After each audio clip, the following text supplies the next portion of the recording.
Vanessa, 31F, was having a small gathering at the house, just close family and friends to celebrate Isla's arrival. The air was filled with laughter, the scent of food, and that peaceful haze that surrounds a new baby. My mother-in-law was fussing over the bassinet, my best friend was snapping photos, and there, standing still like a statue in the corner, was my sister-in-law, Tessa. Her eyes were glued to Isla. Not like a proud aunt. Not like family. There was something else, something greedy, possessive, almost mournful. I watched her for a while. She hadn't congratulated me, hadn't said much of anything. She just stared. When she finally walked over, I instinctively tightened my grip around Isla. Tessa smiled, but it didn't reach her eyes. "She's beautiful," she said. "Exactly what I dreamed she'd look like." "Dreamed, thank you," I replied cautiously. "We're over the moon."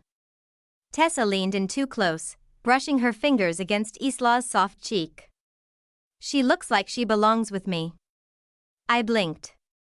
"Sorry?" I asked, thinking I must have misheard her. She smiled again. "I just meant she looks like family." "Strong genes, huh?" I let out a polite laugh, brushing off the discomfort curling in my stomach. But the weirdness didn't stop. Over the next hour, I noticed her following Isla from room to room. Anytime someone handed me the baby, Tessa would appear beside me, offering to take her, rock her, soothe her even when Isla didn't need it. She criticized the blanket I used, said the nursery colors were too cold, and brought up random parenting tips I'd never asked for. When I stepped into the kitchen for a moment to help serve cake, I returned to find Tessa alone with Isla in the nursery, whispering lullabies. "She was crying," she said without looking at me. "She wasn't when I left," I replied. "She needed me," Tessa said softly, turning toward me with a serene smile. "Babies know. They know where they belong." That was the first time I felt it, the chill, the fear, the irrational-seeming panic of a mother sensing something wasn't right. I told myself I was tired. Paranoid. Maybe still hormonal. But deep inside, I already knew. Tessa didn't want to be an aunt. She wanted to be Isla's mother. And this was only the beginning. The days that followed were a blur of exhaustion, feedings, and navigating life with a newborn. I was still healing, emotionally and physically. I hadn't slept more than 3 hours straight since Isla was born. So when Tessa offered to stay for a few days to help out, Eric thought it was a good idea. I didn't. But I was too tired to argue. Too out of it to push back.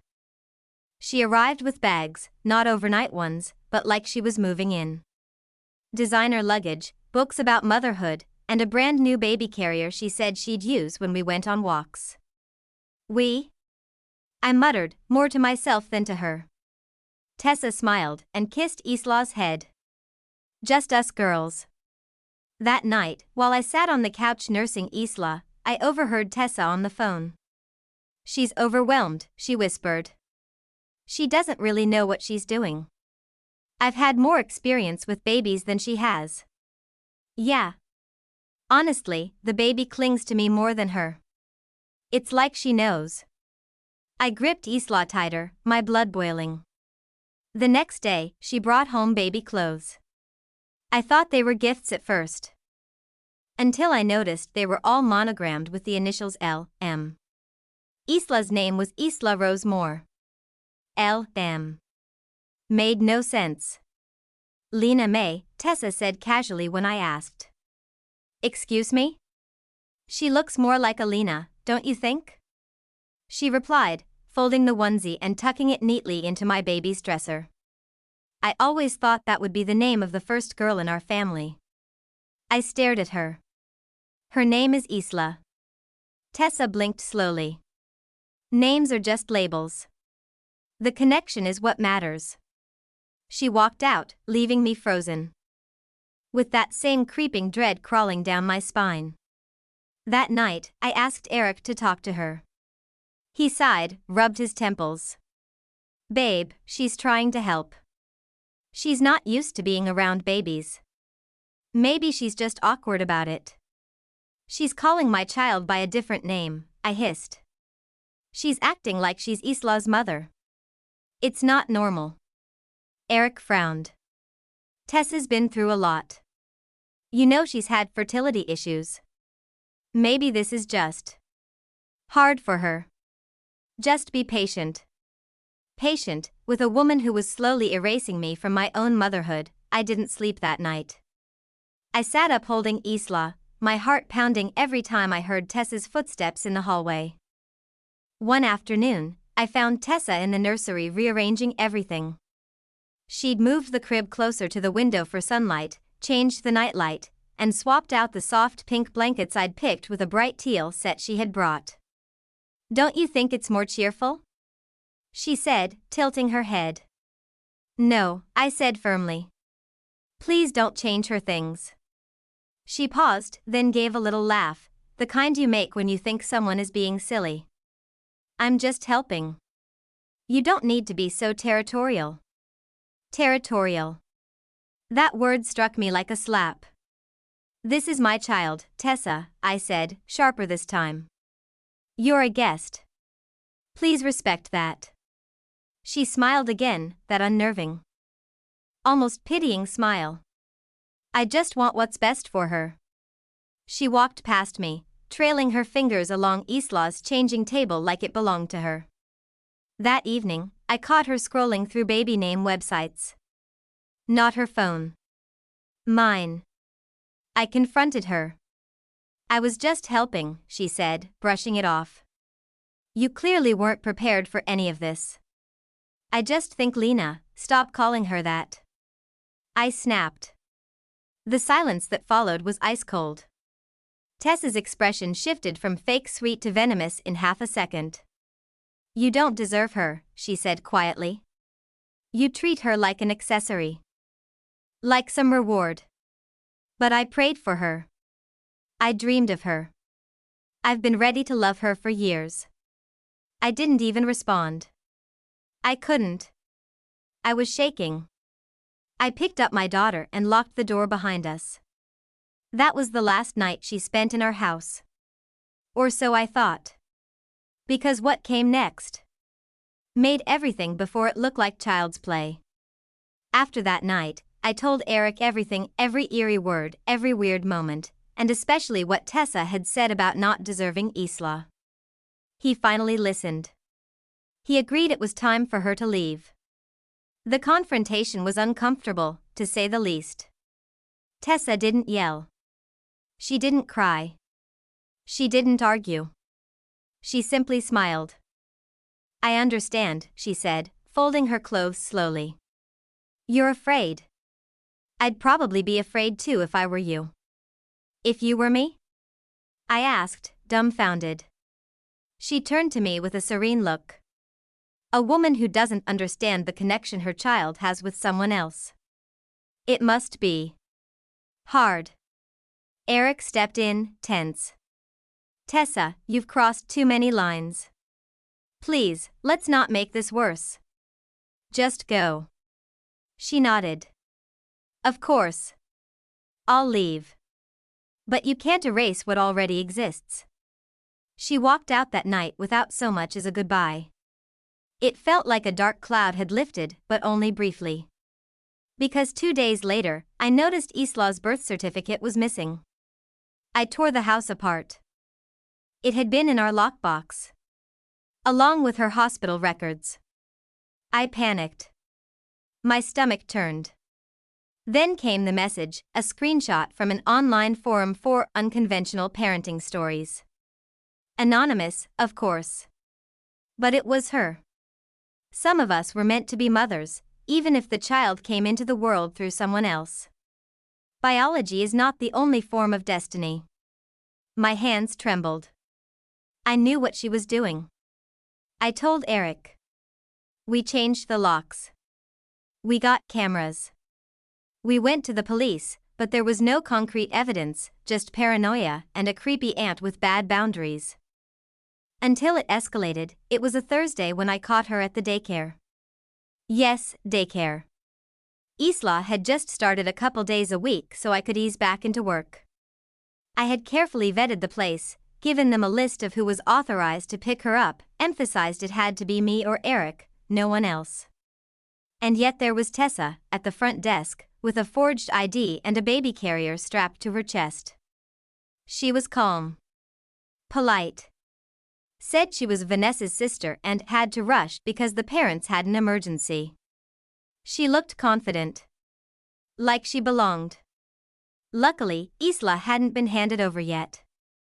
The director called me immediately, sensing something was wrong. By the time I got there, Tessa was being spoken to by the police, spinning some story about miscommunication. Eric arrived moments later. He was livid. We pressed charges. We got a restraining order. And still, she looked at me like I had stolen something from her. "You're making a mistake," she whispered as they escorted her away. "She needs me. She knows it. You'll see." The worst part? A small, irrational part of me feared she was right. That maybe, just maybe, Isla did sense some bizarre connection. Babies don't understand lies, manipulation, or obsession. All they feel is energy. And Tessa's was suffocating. After the incident, I spiraled. I couldn't sleep. I kept the baby monitor volume on high and watched Isla breathe for hours. I started seeing a therapist for postpartum anxiety, but even she admitted this wasn't your run-of-the-mill mom paranoia. This was a legitimate threat. She believes she's entitled to your child, the therapist said. That kind of delusion isn't just going to disappear because she was caught. If anything, it could escalate. So we prepared. Eric installed more cameras. We alerted the entire family. Some thought we were overreacting. Others knew Tessa well enough not to question it. Still, nothing could prepare me for what would come next. Because Tessa had planted more than just fear and confusion. She had planted a plan. And it wasn't over yet. Weeks passed in a whirlwind of paranoia and subtle battles with Tessa. Even though she was legally forbidden from coming near us, I could still feel her presence lingering like a shadow. It wasn't enough that I had to monitor my every step around the house, I now had to do the same around my family. Friends. Even strangers. Tessa's constant, manipulative behavior had rattled me to my core. I had told Eric I felt like I was losing my grip on everything, my peace, my trust in people, and most of all, my sense of control over my own life. The therapy helped. Slowly. But each day felt like a delicate balancing act. I was trying to go back to work part-time. I was trying to maintain normalcy for Isla's sake. But Tessa had a way of making everything feel not normal. Eric was trying. I knew he was. But it wasn't enough. Then came the phone call. It was late one evening, and I had just finished putting Isla to bed. The house was quiet, except for the soft hum of the fridge and the muffled noise from the television. I was ready to unwind, but then my phone buzzed. It was a blocked number. "Hello?" I answered, my voice shaky but composed. "Vanessa," came the voice on the other end. Cold and familiar. "Tessa." I felt my stomach churn. "What do you want?" "I want what's best for Isla," she said, her voice laced with false sweetness. "I just think you're a little overwhelmed, don't you? Trying to do everything yourself." "I'm fine," I snapped. "And I don't need you, Tessa. Leave us alone." "Do you?" she asked, almost mocking. "Because it sounds to me like you're struggling." "And that's okay, Vanessa. Everyone struggles. Even mothers."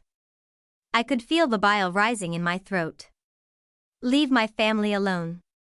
If you call again, I'll go to the police." "Oh, come on," she purred. "You know I only want to help. You can't do it all yourself. You don't get to decide what I can and can't do. I'm the mother here. Not you." There was a long pause, and I could hear her taking a deep breath on the other end. I'm more than just an aunt to Isla, you know, she said, her voice dropping to something darker, more calculated. I deserve to be part of her life. I've been there for her since the moment she was conceived. The connection we have. You'll never understand it. It's deeper than just biology. Her words hit me like a slap. They echoed in my mind, making everything inside me feel hollow. But I wasn't going to let her win. Not this time. I said stop. Stay away from my family, I hissed, my voice trembling with fury. The call ended abruptly, leaving me frozen. I sat there, staring at my phone, heart racing. My hands shook as I placed the phone back on the coffee table. Eric had been in the next room. He hadn't heard the call, but when he walked in, he saw my face. What happened? He asked, sensing the change in me immediately. She called, I whispered, my voice thick with emotion. She's not going to stop. She's convinced she deserves Isla. Eric's face hardened.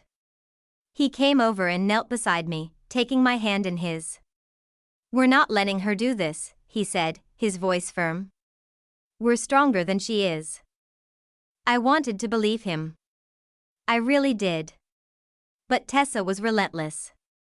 The next few days were filled with her cryptic messages, texts, emails, even sending baby toys and clothes with the same initials, LM, but there was something else. Something more sinister. Tessa had gotten to Isla, I had noticed a shift. Isla had started crying more when I held her, reaching out for other people, mostly Tessa.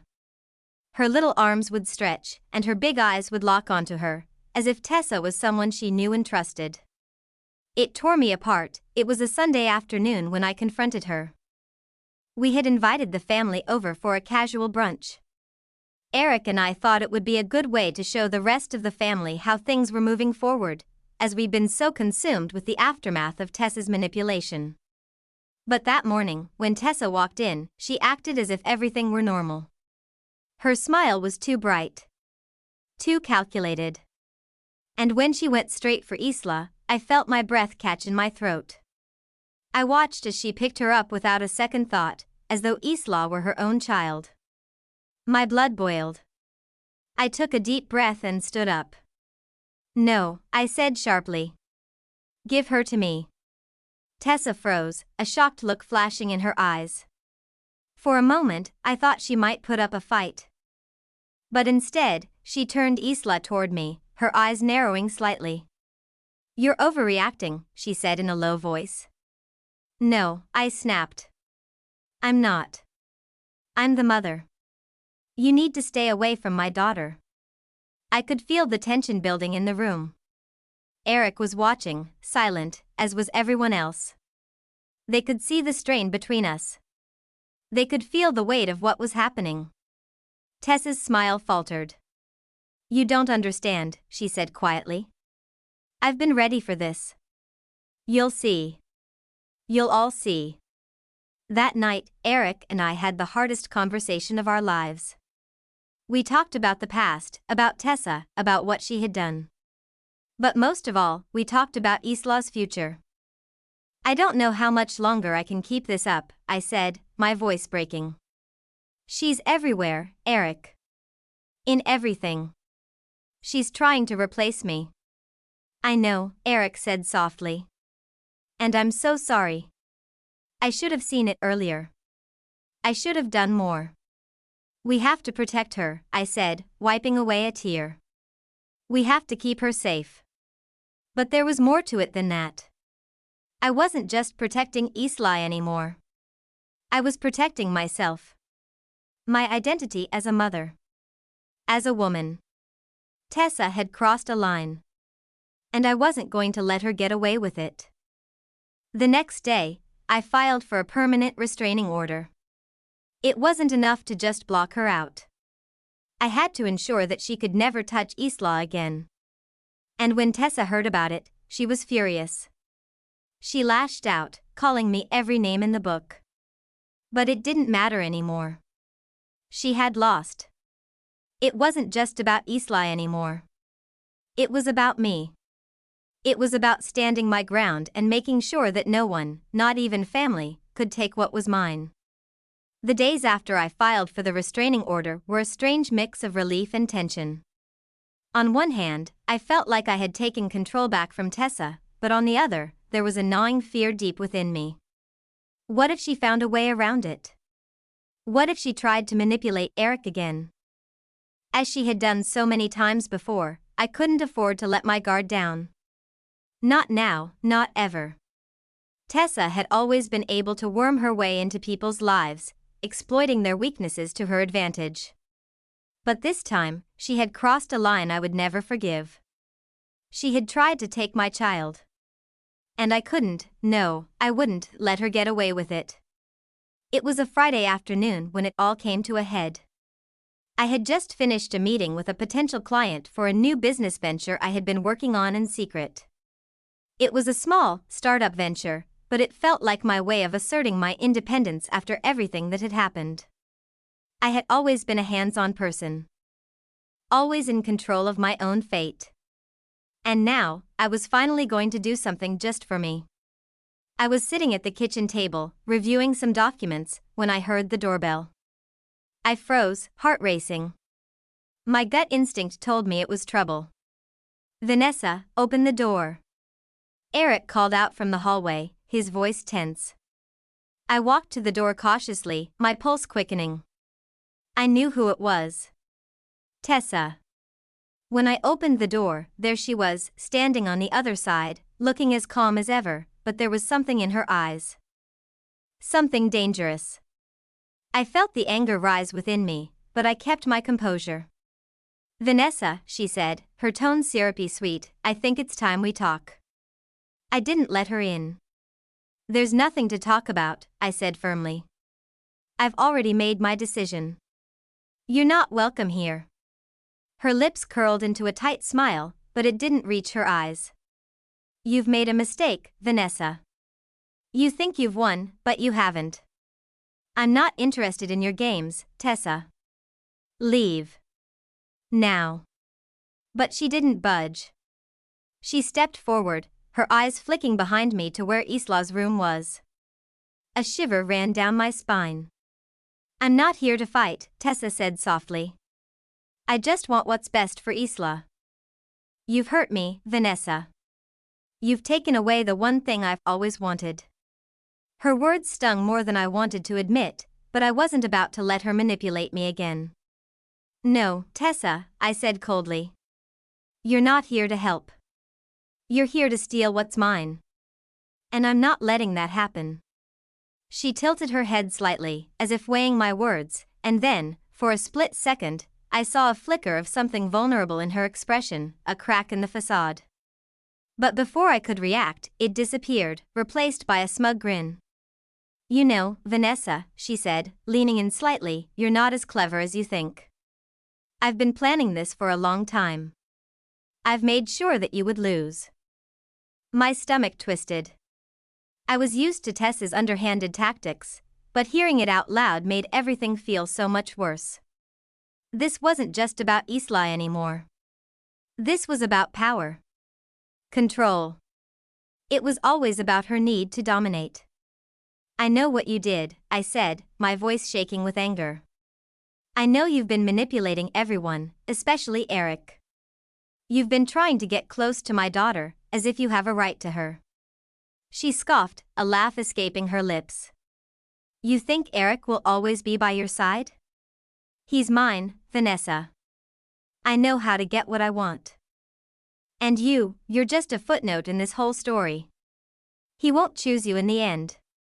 The coldness of her words hit me like a punch to the gut. I wasn't about to let her get under my skin. Not now. Not ever again.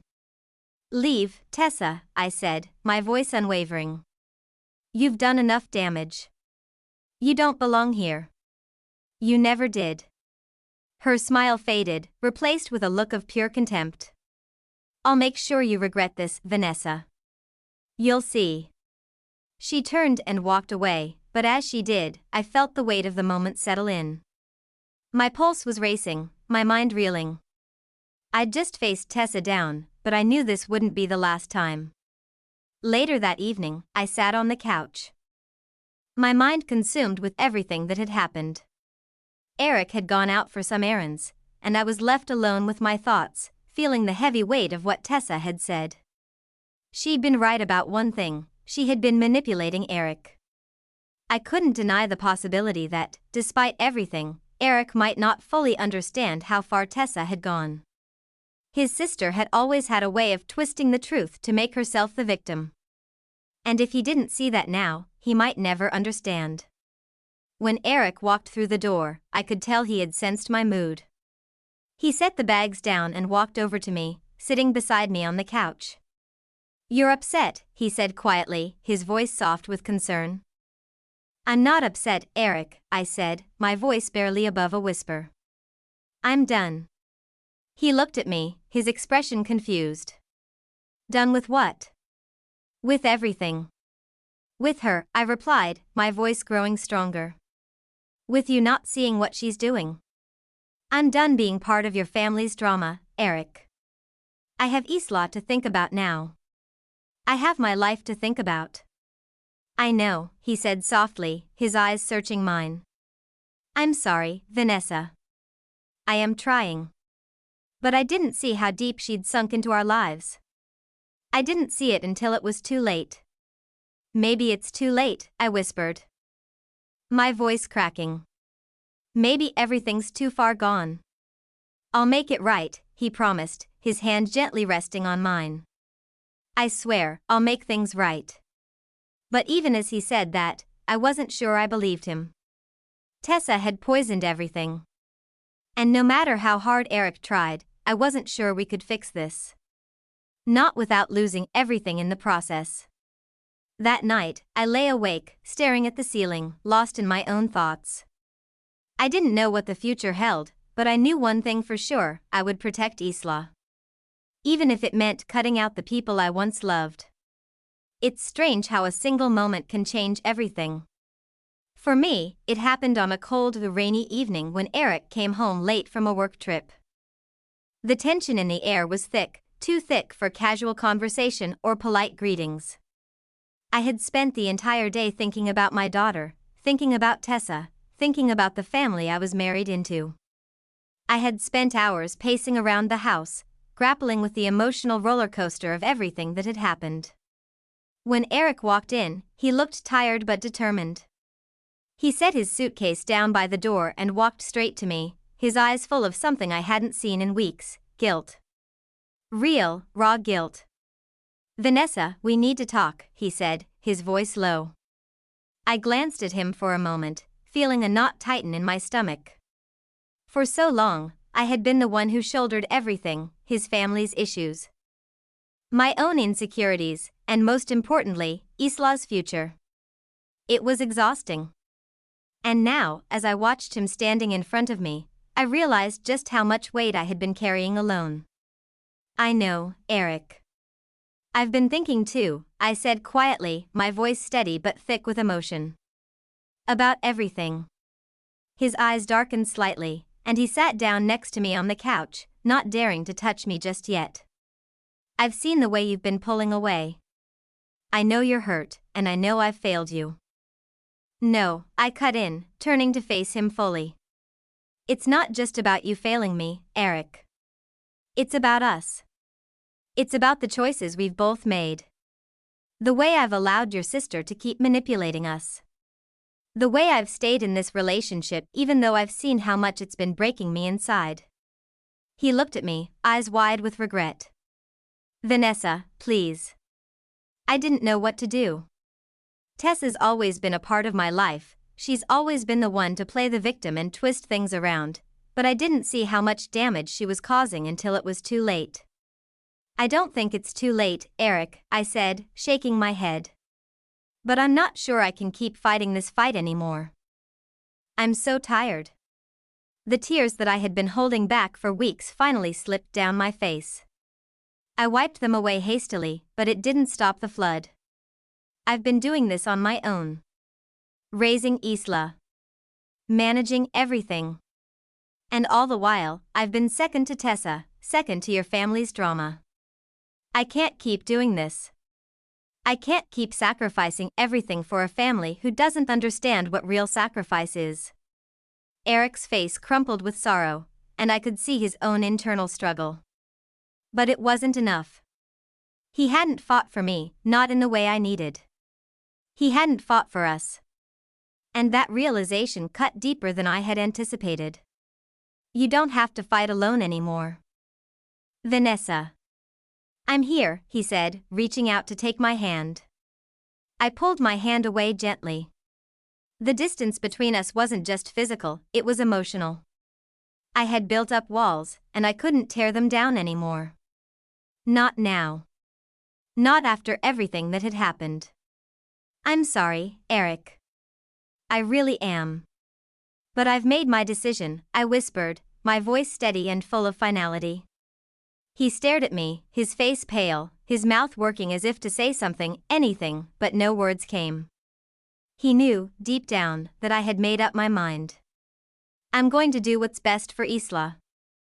I continued, taking a deep breath. And that means not staying in this toxic environment anymore. I've tried, Eric. But you and your family. I can't let you drag me and Isla down any longer. I've spent so many years letting your family's drama dictate our lives. It's time for me to move on. It's time for me to build something for us. I stood up, my heart heavy but resolute. I can't keep waiting for things to change. I need to change things for myself. Eric didn't say anything for a long moment. He just sat there, looking at me as if trying to process the weight of my words. Then, he stood up and walked toward the window, staring outside as though looking for an answer that wouldn't come. Finally, he spoke, his voice hoarse. I never wanted to hurt you, Vanessa. I never wanted to lose you. I looked at him, really looked at him for the first time in weeks. And what I saw wasn't the man I married. It wasn't the man who had promised me the world. What I saw was someone who had neglected me, someone who had let his family manipulate him into choosing them over me time and time again. I didn't recognize him anymore. I'm sorry, Eric, I repeated. But I'm not the same woman I was when we got married. I'm stronger now. I'm a mother.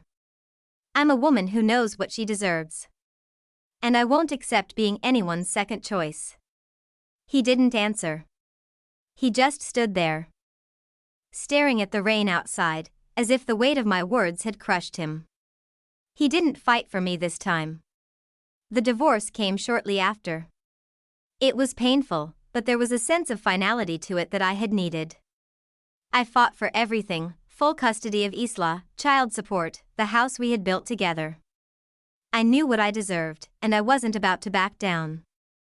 Tessa tried to interfere, of course, but I had already secured a lawyer who made sure she couldn't manipulate the situation anymore. Eric fought for a time, but when it became clear that I was no longer the woman he had married, that I had outgrown him and his family's hold on me, he relented. He signed the papers, and just like that, it was over. But what struck me the most was how little Eric fought for his daughter. Tessa, of course, tried to play the role of the victim, but she was no longer in control. The courts didn't entertain her sob stories, not when they saw how manipulative she had been. When the final papers were signed, I sat in the office, Isla on my lap, and breathed a sigh of relief. It was over. I had finally taken control of my own life. 2 months after the divorce, I was sitting in the living room with Isla, watching her play with her toys on the floor. My phone buzzed, pulling me from my thoughts. I glanced down at the screen and saw a familiar name, my mother. I hesitated for only a moment before answering. Vanessa, honey, we need to talk, my mother's voice crackled over the line. I could hear the underlying desperation in her tone. Mom, I said softly, there's nothing to talk about. I've made my choice. I'm not going back. We just need your help, sweetie. We've made mistakes, but we're family. You know how much we love you. You've never loved me, Mom, I said, the hurt still fresh in my voice. You loved the idea of me, of what I could give you. But when I needed you most, you weren't there. You chose my sister's honeymoon over my dying child. And you never apologized. You never even tried to make it right. There was silence on the other end of the line before she spoke again, this time with a softer, more pleading tone. Please, Vanessa, we're struggling. Your father's health isn't good, and we need your help. Your sister is busy with her life, and you're the only one who can fix this. Please. I took a deep breath, steadying myself. I knew what I had to do. No, Mom. I've built a life for myself. For Isla. I'm not going to let you drain me anymore. I don't owe you anything. And with that, I hung up the phone. As I looked at Isla, her face full of innocence and love, I knew I had made the right choice. I was stronger than I had ever been, and nothing, no one, was ever going to take that away from me again.